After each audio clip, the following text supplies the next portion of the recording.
Hello everybody, welcome back. Graham here. So, I remember telling you about in January, having my bloods done, and what I found out is my PSA had started to normalize, which then opened the door for me to have my radiotherapy.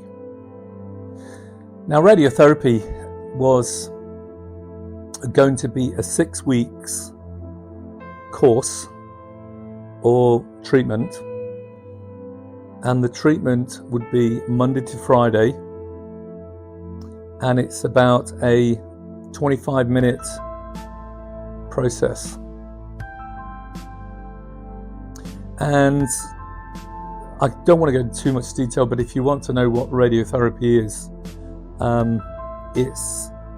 it's targeted process of radiation that hits the prostate in an absolute certain place where the cancer is active. And it has a whole host of, again, more side effects. It can burn the skin, it can dry your skin out very much. You know, they advise you don't have baths, because a whole host of issues that are surrounded by the side effects. But look into that if you're interested in what the side effects of radiotherapy are. So, just going back, I had the phone call from the doctor. They booked it in, and I do recall it started quite early in January. It did, yes. I think it was around the 6th of January. And which was good for me because would come out of Christmas, I was still on a bit of a high.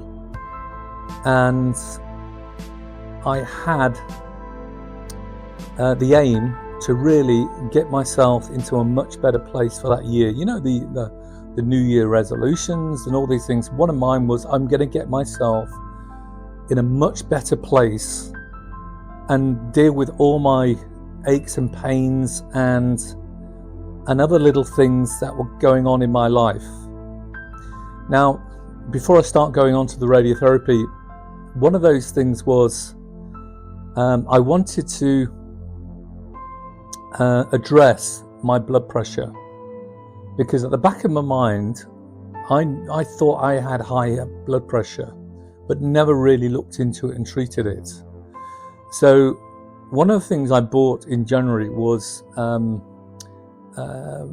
little mechanism where you can, test your blood pressure on a daily basis and start to record all the findings.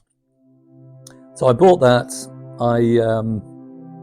I started to make a little log. I would do it 3 times to get the average. And sure enough, it started to come back as abnormally high. And I did this over a week. And the reason I was addressing this is because I was having really quite bad headaches on a regular basis. I'm talking about every other day. And I, again, as most men do, they put it down to something else. They don't specifically say, that's high blood pressure. No. This was, I'm getting old, I've got cancer, I'm a little bit, stressed with it all, I'm getting headaches. It wasn't that.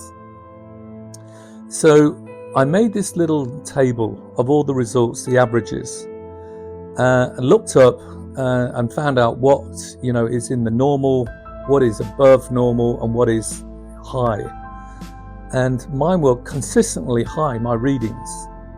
So what I did, I went off to one of the pharmacists, and they can do it for you. They can have your blood pressure done.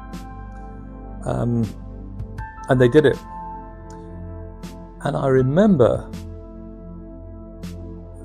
the pharmacy, the lady who did the readings for me, or took my blood pressure, she said, and funnily enough, the pharmacy is right next to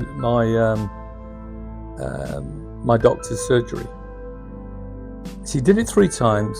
She took the average and she said, I highly recommend you go round and ask for an emergency appointment with your doctor. And funny enough, that just sent the alarm bells, you know.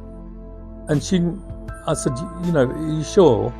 Because, you know, I do have cancer as well. I'm going through stage 3 and blah, blah, blah.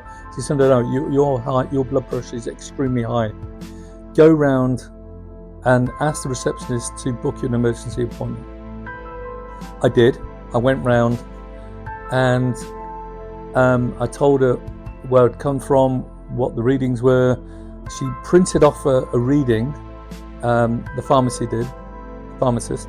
She gave me that. I said, give that to the receptionist. I gave it her. Her face literally went a little bit pale. She furiously tapped away at her computer and asked me to sit down. To cut a long story short, within 1 hour, I was back at the pharmacist with the prescription for high blood pressure pills. And after taking them, and there was a week of me adjusting to those tablets and having a few of the side effects, my life changed yet again. The headaches stopped. The whole host of things surrounding high blood pressure, but everything started to drop down. I just felt a lot better in myself, and to this day I can count on my hand. You know, I'm talking about nearly a year on. I've been on these tablets, and I can tell you, my life has changed. And I feel a hell of a lot better. So just a quick message. Anyone who, you know, has all these symptoms that are going through what I'm going through, don't put it all down to your side effects of, you know, the testosterone blockers or associated with, you know, stage 3 cancer or stage T1, T2, whatever. Address your health issues, because little things can make a huge difference. Anyway, I had a conversation with the doctor about the radiotherapy. A whole load of leaflets came through, a whole load of information telling me about what I was going to go through. And took a few days to digest it, and then the appointments came through. And as I said, it's going to be 6 weeks, 5 sessions a week, until, you know, I've gone through the whole radiotherapy.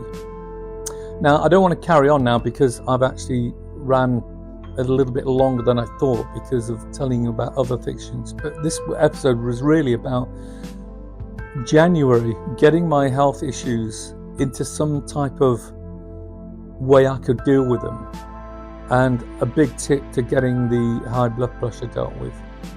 Anyway, great to tell you my story. Thank you so much for joining me. I'll see you again on the next episode, and bye for now.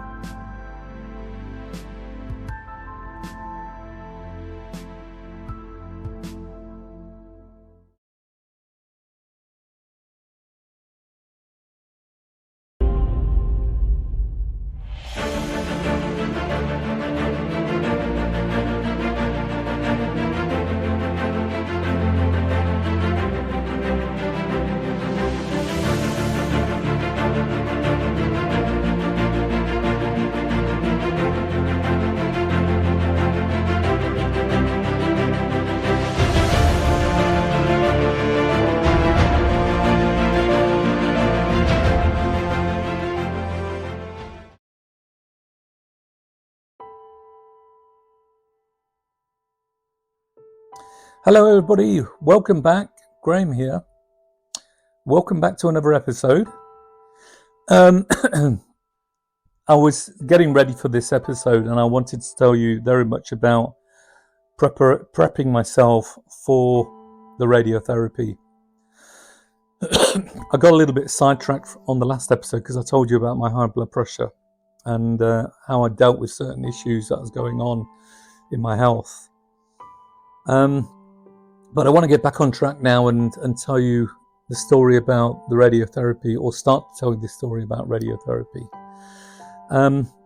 Before I started the radiotherapy, I got an appointment to go back up and for them to do a test, or what they do, they size everything up. So you go up, have a scan, and the scan actually sizes your prostate, identifies the area where the prostate has cancer, and it measures everything and sizes everything, and then they obviously put that into the data to allow, when you go for your radiotherapy, they can pick up that data and that targeted area, and then the radiotherapy,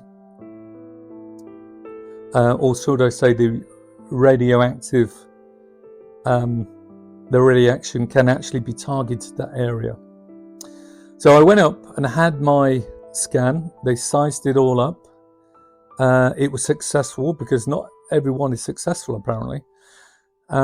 And I was given all the information I needed in preparing for my 6-week, 5-a-week dosage of radiation. A couple of things they give you. You have to have a clear, you have to make sure that your bowel is, you've had a bowel movement, it's clear. You have to have at least a litre of water before you actually have your session every day. So it provokes a few happy memories about this. You have to prepare, because if you empty your bladder before you have your dose of radiation, your bladder is then empty, and then obviously there can be other complications. So bear in mind, you have to have a bowel movement in the morning. You have to have a litre of water prior to going in to having your session. And a lot of men found that difficulty. There was a difficulty attached to all of that. Even I fell foul on one session. I just couldn't hold, my bladder just couldn't hold the water. I booked all my appointments for early morning, purely because my routine is, when we get up, I take my wife off to work. We have breakfast. I do the packed foods for Morgan. I take him off to school. And then the intention was for me to then travel up to the hospital and have my radiotherapy. So you have to get yourself into a very regimental frame of mind. And I found it quite easy, although I fell foul of having to I emptied my bladder many times up at the hospital and had to furiously start drinking water. Going up to the hospital in the morning was no problem. I didn't have any worries. I didn't have any fears. I met some lovely people up there, all having the same, although at different stages through their radiotherapy. And I had several conversations on a morning with these people. I must say, all very much a lot older than me. I was always the youngest when in this waiting room. Very nice. It was really nice. It was a big seating area, and there was probably about a good dozen of us, all scheduled in, for half an hour sessions, and had a bit of time to have a chat with the people before me or just after me. And it was more or less the same people.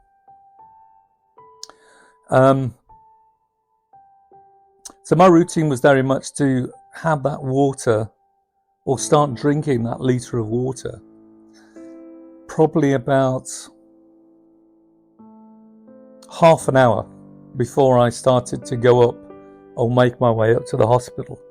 So I used to have it in the car, and I had this water bottle, and I would be, taking drinks and, drinking, every 10 minutes, because that's pretty much what you've got to do. You've got to drink the water, allow it then to process through, and get to the point where your bladder is full. There was several times I was sitting in that waiting room, and my mind had set on a certain time that I was due to go in, and if they were running late, that was it. I was done. I had to empty my bladder. I could not hold it in. Because I don't know if you've ever tried holding a litre of water that had processed through your body and into your bladder. It's pretty hard. I remember when I was, younger, and I used to go out for a night out, and after the second pint, that was it. I was backwards and forwards to the the toilet. And it was funny because there was many people who were either drinking that water when they got there, and they got there at probably 20 minutes before they were called in. And I found it easier to start drinking just as I dropped off Morgan, and then I was driving up to the hospital. But anyway, more about the actual process. Once, I was sitting there and had the water and I was comfortable, I was called in, and off goes everything. On with the gown, lift up the gown.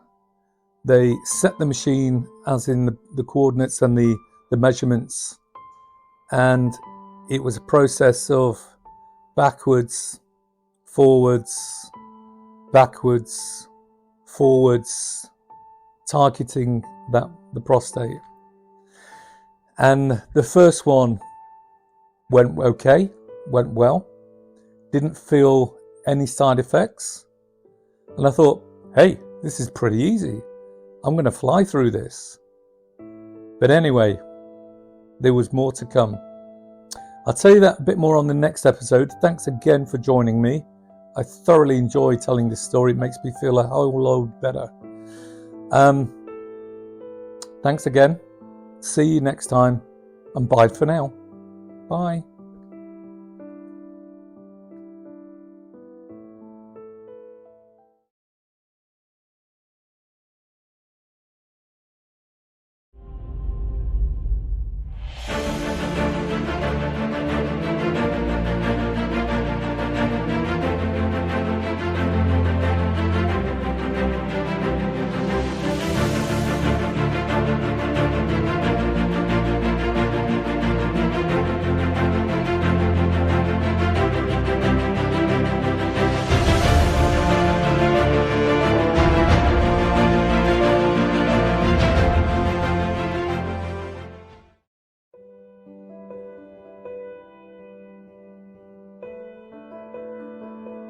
Hello everybody, Graham here.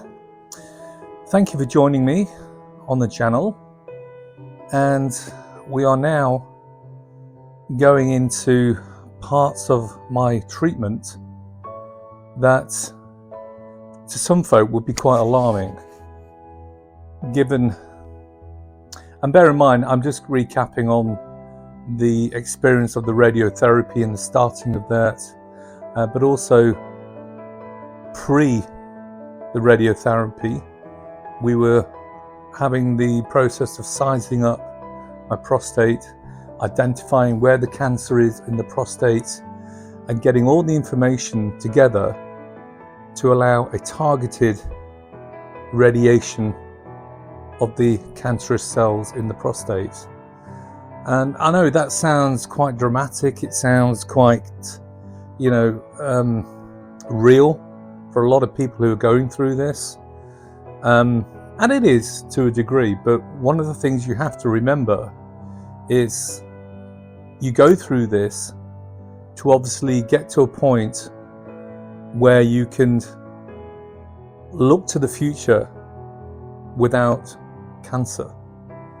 And the reason I say this is because when you go through that process of the side effects of the Lupron, now that word Lupron puts a lot of fear into a lot of people because that is the testosterone blockers that suppresses a lot of things in your body. Lupron for me, in the form of the injections every 3 months, and still is quite horrendous. Now what I'll do, I've just written down quite a few of them, and I'll go through them. Now Lupron is the injection that a lot of us are all taking, and you take that in tablet form before you go into the radiotherapy. It's pretty much it's a blocker. It's a testosterone blocker. And I started in tablet form, then went into the injections on a monthly, and then moved over to the 3 monthly. And the side effects are not as bad now, but at the very beginning, I mean, I was going through hot flushes, swelling, headaches, bone pain, nausea, depression. And I'm going to go through all of them because a lot of you guys out there, the same as me, can tick off probably, 10 of them. Trouble urinating, fatigue, rash, erectile dysfunction, chest pain, sweating, testicular shrinkage, that's a big one. Mood swings, back pain, trouble breathing, weight gain, blurred vision, diarrhea, dizziness, muscle loss. Now I can pick probably at least 60% of those that I'm still going through. And I haven't mentioned things like the growing of breasts and the midsection weight gain. But I'll just list a few that I'm really still, having problems with. Fatigue, chest pain, sweating, testicular shrinkage, mood swings, headache, hot flushes, swelling, blurred vision, muscle loss. See, I'm going 60-70% of all this, and I'm sure you guys are as well. I mean, we all go through this.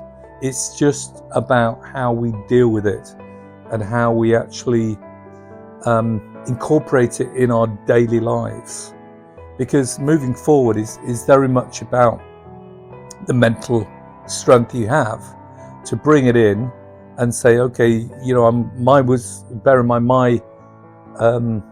my prostate cancer was very aggressive, so I'm going to be on Lupron for probably 3 years, and I've done 1.5 years of it already. And how have I dealt with this? I've just started to try and deal with the side effects in a way that they don't overtake my day, or they don't overtake my daily activities. In the early days of Lupron, I couldn't go to the shop without wanting to urinate again. It was a very intrusive position to be in, because you had to plan whether you go out somewhere and think, well, I'm going to try and empty my bladder now, because in 10 minutes time I'm going to want to go to the toilet again. Little things that happen in your day based on these side effects is very, very intrusive. sleep. I can't even remember the last time I had a full 6, 7, 8 hours sleep, without waking up 3 times in the night, drenched in sweat, the pillow literally, soddened. It's little things like that I'm now getting used to, and think, well, okay, another month or another 3 months has ticked off, and I tell you, when it comes to the coming up to the time of the quarterly injection, I do literally at that time start to feel normal a little bit, because obviously it starts to wear off over the 3 months course, and then I get that injection and boom, it all back. Within a week I'm absolutely full of the side effects of it again. And one of the reasons I'm doing all these videos, and I had some brilliant feedback, a guy not so long ago, Joseph, he came back to me and said, Graham, I'm going through exactly the same things. He had different side effects at different times, but again, stage 3 aggressive cancer. And I think he was in the early stages. I'm a year and a half now past, and I'm just going back and telling you stories and experiences and telling you about my feelings and how I dealt with them. So I'm always talking, post this or post that, or pre this or pre that. But it gives you an insight of what's happening to me and others. 1 in 8 men, come on, go through some form of prostate cancer. But that's just a little bit of the story about Lupron and the side effects, and I'll tell you more about it because there are different levels of the Lupron side effects that happen to me. Anyway, I hope you're enjoying these videos, because I am. And for now, I'll say goodbye, and I'll see you on the next one.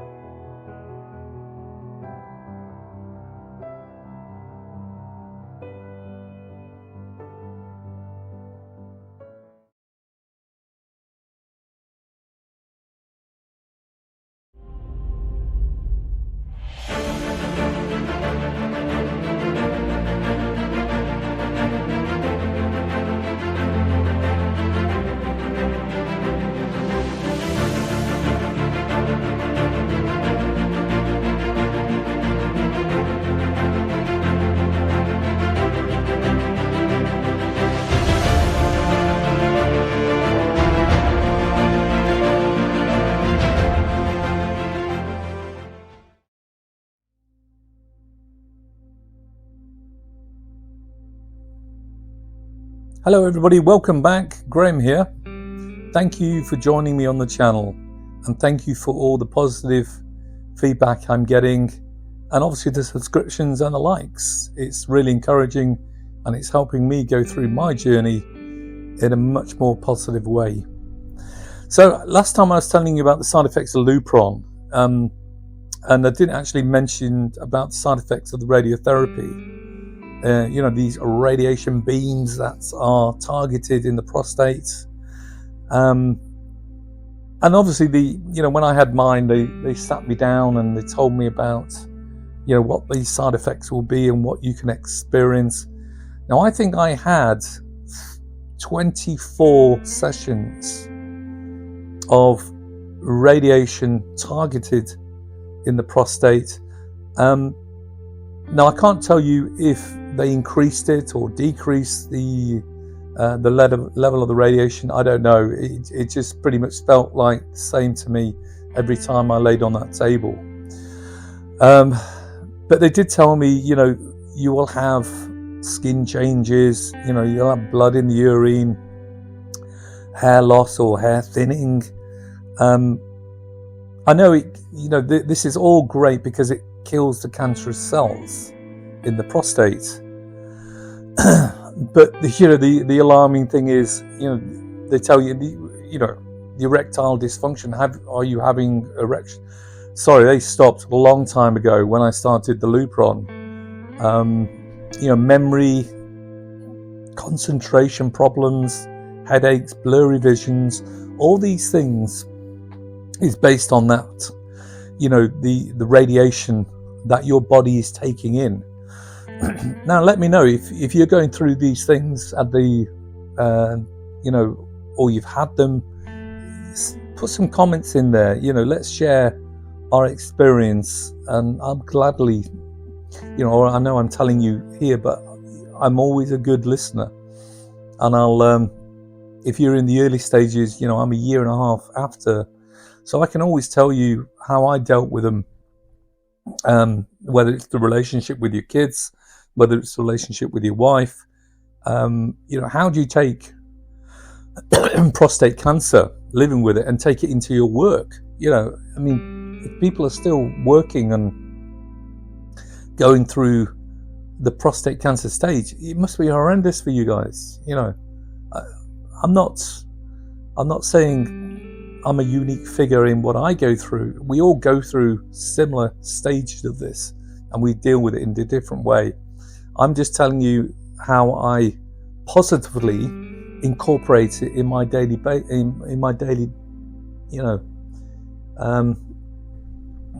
my wife, and the relationship with my wife has been steadfast. She is an absolute rock. She helps me through where she can, or she knows when to just leave me alone, or so do my kids. Morgan, he's only 9, bless him, but he's just a hug and a kiss machine. He'll come up and give me a big hug. My oldest, he does his bits, and so do the family. Everyone does their bit around you. But I said in previous episodes, and I think there was an episode of Who Do I Tell, in the very early stages of it, and it was all about not having other people, feel obliged or the want to actually try and help you in some way. Sometimes you just have to get on with it and deal with it. But remember, there is a start, a middle, and a finish. And as each, 3 months go by and that Lupron injection happens, you tend to get to know your highs and your lows of the process. And that's, I guess, one of the things I started to find ways for. How do I deal with the hot flushes? How do I deal with, my skin drying out? How do I deal with the headaches? How do I deal with the muscle loss, the dizziness, the vision loss, or, the blurred vision, concentration, all these things that I've mentioned? I'm sure you guys are having exactly as many as I, if not more, of the side effects. But again, how do you deal with them? I'll give you an example. One of the things is fatigue. I can be watching a movie and boom, I'll just fall asleep and go to bed. I'll wake up three times in the night, maybe 4, go and have to urinate. How do you go back to sleep? Then you wake up and try and function normally the next day. Those things are there, and they're in different levels of ferocity as the month ticks by, and then you're due for your next injection. One of the things I look forward to is, every 6 months, the senior consultant will ring up and have a conversation, and how are you doing, Graham? Yeah, pretty much the same. Feel fatigue, feel this, feel that, feel this. And one of the questions I always says, when will the injections come to an end? And I'm sure we've all had that question on our mind and want to say it. And consistently they will go back to, well, your cancer was very aggressive, so we're really having to make sure that when we stop this, it doesn't grow back, or there isn't anything left to grow back. So I understand that, and I take it on board, and I prepare myself for another 6 months of the Lupron. and I start to think, well, we've gone past winter now. Spring's here. I'm going to start doing some exercises. I'm going to, go out for walks.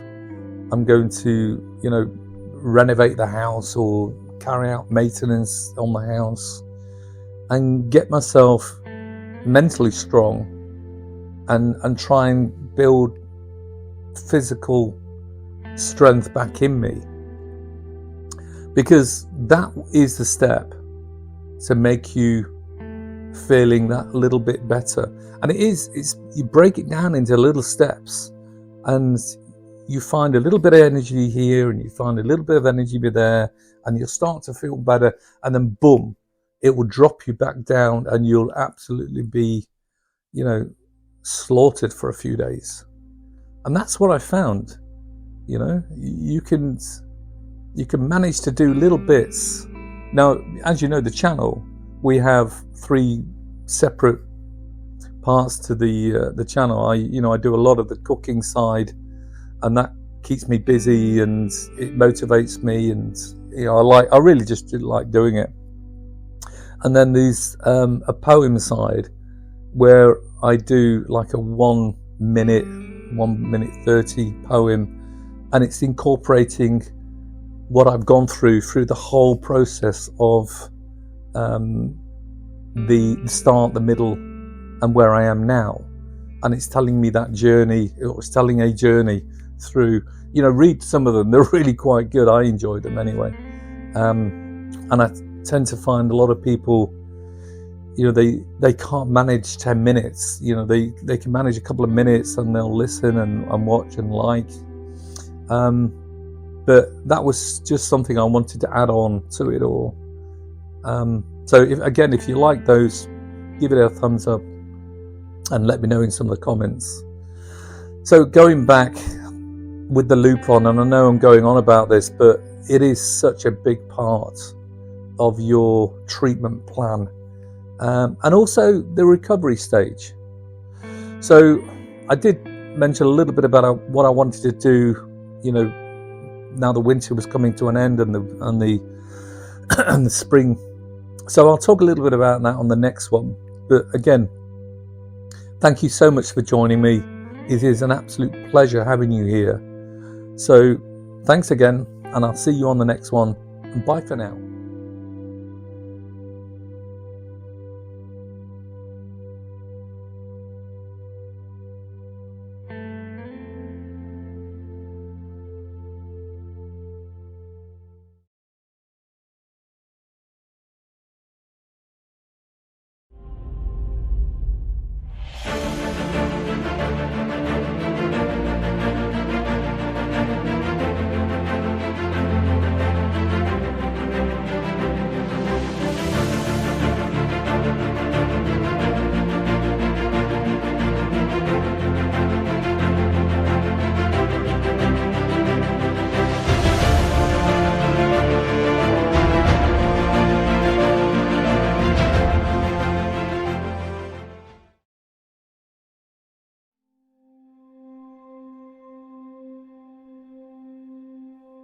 Hello everybody, Graham here.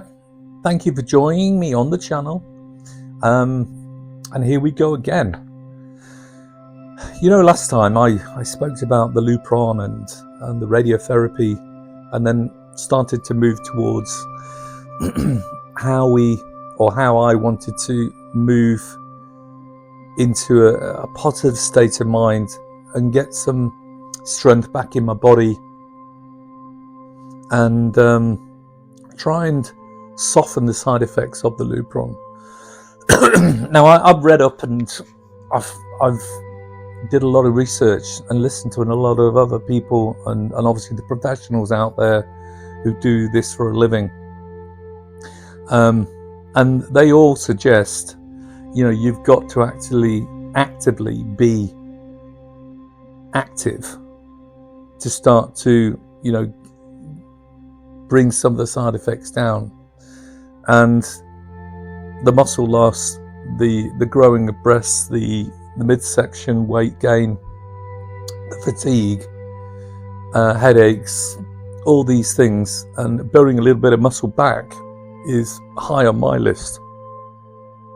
So, as winter started to come to a close, spring was in my sight.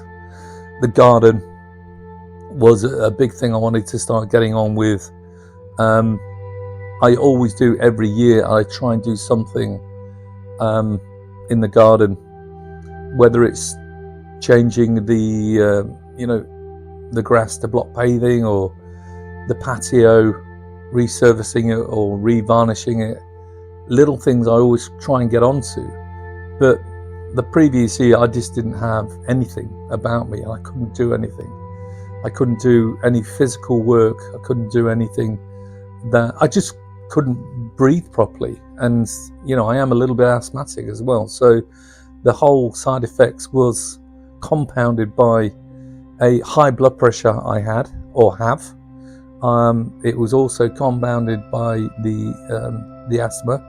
So I was fighting pretty much on 3 different fronts just to stay normal and get a little bit of activity going. And people say, well, you got to do this, you got to do that, you got to do, how? And please leave me alone, kind of thing. But last spring, I managed to get myself in a good mental state, and I started to plan things I wanted to do. And one of the things, we have a decking area, and the decking was every year I'd varnish it, and I hadn't varnished it the year before, and the weather would set in, and then it would start to split a little bit, and the varnish would come off. So it was one of those jobs that I had to do just to make me feel, when I looked out the window, I didn't have this real, dirty, broken down bit of decking. So I was racking my brains, what can I do this year where I can solve the problem? And bear in mind, I've gone through all the different varnishes, the Ronseal, all these things that they say will last for, 10 years. It doesn't. Once the weather gets into it, it breaks it up, and it just, varnish just goes off. So I had one of my, moments of genius, and I said, this year I'm going to just cover it with a nice 3-inch foam, and then I'm going to put the artificial grass on top of it. And it's quite a big decking area, and I priced it all up and bought it, and it sat on the side of the house for a good 4 weeks for me to get myself into that position where I thought, right, we've got a good day, the sun is shining, I can face it, I'm going to get up early, I'm going to do it all, and I'm jet wash it down, clean it all off, lay down the foam, and then put the artificial grass, cut it all to size, then nail it all in, seal it all off, and boom. And that terrifies you. If you're listening and you guys are going through this, tell me in the comments that you don't go through similar, stages in this, where you're going to plan a job, you get a job sorted, you've got all the materials, and then you just can't face it yet. Well, that's one of my jobs that I wanted to do. I tried to get myself into that mental state, and I just couldn't quite face it.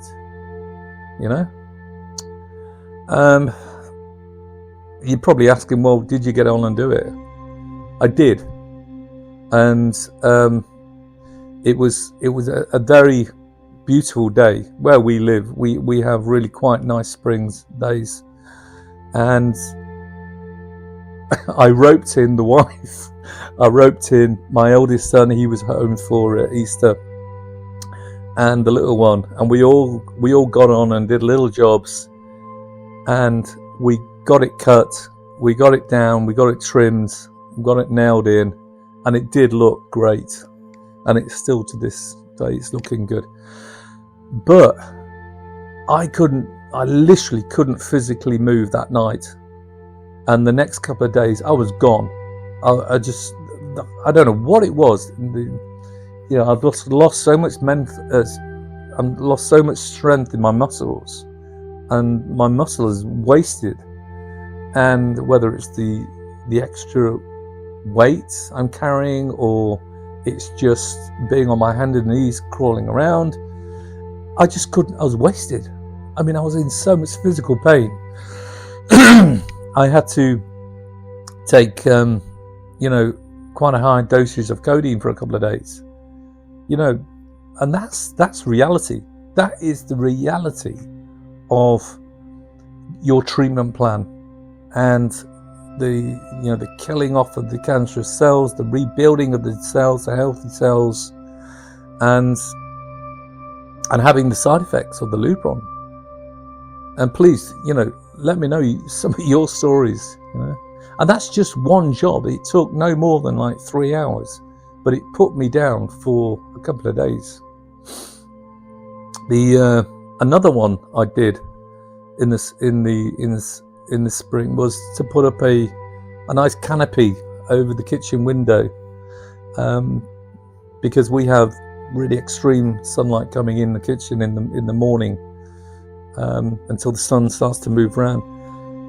I'll tell you that story a little bit, on another time. But again, had to be planned, and I know the drilling into the wall had to be done. Everything had to be sized up, measured up, and the thought of it, again, and we bought the canopy, and we had to put it together, and that was, I do remember, that was a hot day, and that was a good couple of hours putting it together, and that's before we even had to mount it on the wall. Again, I had to rope the wife into doing it with me, and bless her, she got a bit of a sharp tongue that day, and she it was a bit of banter, but it was. I did apologise afterwards. But these things is all a part of trying to stay active, trying to get out there. I know a lot of people go out and just say, well, I walk, I do this, I do that. I sadly struggle with my ankles, and I did some pretty bad damage to that, and that went through a whole healing process. It took about, a good 8 months to heal. But that is definitely on the list, and I'm making a list now for when, we're getting to that nice warm weather again, or a little bit away from the spring and more into warm weather. I'm going to do that, and I hope you guys are now planning how your recovery and how you can assist your recovery, because that's the only way forward, I think. Anyway, it's great talking to you, and I've got a great episode next one. Please join me, and I'll see you on the other one. Bye for now.